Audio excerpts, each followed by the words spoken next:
আজ ছিল মহাশিবরাত্রি।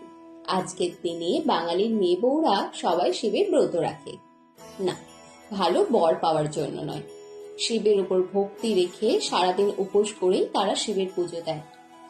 এইসব পুরনো চিন্তা ভাবনা, নিজেদেরকে বদলানোর। ভাবলাম বেরিয়েছি যখন পাড়ার ঠাকুরটা দেখেই আসি। আমাদের পাড়ায় প্রত্যেক বছর খুব বড় করে শিবের পুজো হয়। তারপর আমি চলে গিয়েছিলাম লাবণীদির বাড়িতে, কারণ এবছর আমরা ঠিক করেছিলাম আমরা একসাথে পুজো দেব।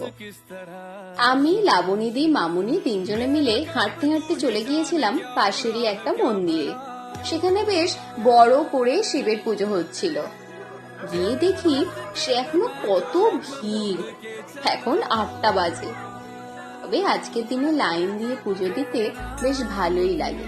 মনে ভক্তি থাকলে সব সম্ভব।